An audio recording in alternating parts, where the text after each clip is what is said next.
पुष्पदत्ता की कथा। पुष्पदत्ता की कथा कथा अनंत सुख के देने वाले और तीनों जगत के स्वामी श्री जिनेंद्र भगवान को नमस्कार कर माया को नाश करने के लिए मायाविनी पुष्पदत्ता की कथा लिखी जाती है।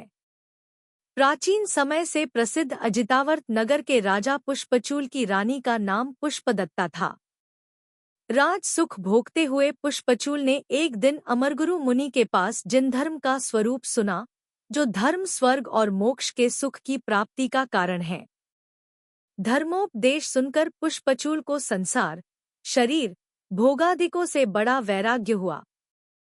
वे दीक्षा लेकर मुनि हो गए। उनकी रानी पुष्पदत्ता ने भी उनकी देखादेखी ब्रह्मिली नाम की आर्यिका के पास आर्यिका की दीक्षा ले ली।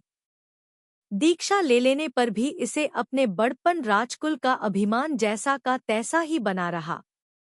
धार्मिक आचार व्यवहार से यह विपरीत चलने लगी और आर्यिकाओं को नमस्कार विनय करना इसे अपने अपमान का कारण जान पड़ने लगा। इसलिए यह किसी को नमस्कारादि नहीं करती थी।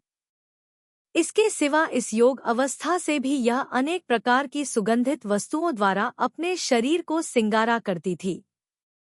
इसका इस प्रकार बुरा धर्म विरुद्ध आचार विचार देखकर एक दिन धर्मात्मा ब्रह्मिला ने इसे समझाया कि इस योगदशा में तुझे ऐसा शरीर का सिंगार आदि करना उचित नहीं है। ये बातें धर्म विरुद्ध और पाप की कारण है, इसलिए कि इनसे विषयों की इच्छा बढ़ती है। पुष्पदत्ता ने कहा, नहीं जी, मैं कहाँ सिंगार विंगार करती हूँ। मेरा तो शरीर ही जन्म से ऐसी सुगंध लिए है।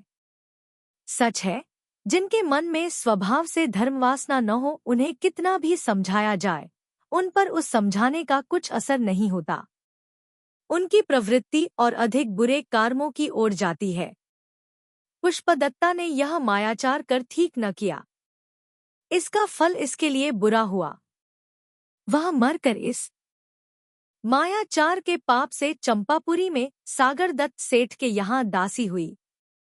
इसका नाम जैसा पूतीमुखी था, इसके मुंह से भी सदा वैसी दुर्गंध निकलती रहती थी। इसलिए बुद्धिमानों को चाहिए कि वे माया को पाप को कारण जानकर उसे दूर से ही छोड़ दें। यही माया पशुक्ति के दो खोण की कारण है और कुल, सुंदरता, यश, माहात्म्य, सुक्ति, धनदौलत तथा सुख आदि का नाश करने वाली है और संसार के बढ़ाने वाली लता है। यह जानकर माया को छोड़े हुए जैन धर्म अनुभवी विद्वानों को उचित है कि वे धर्म को और अपनी बुद्धि का लगावें।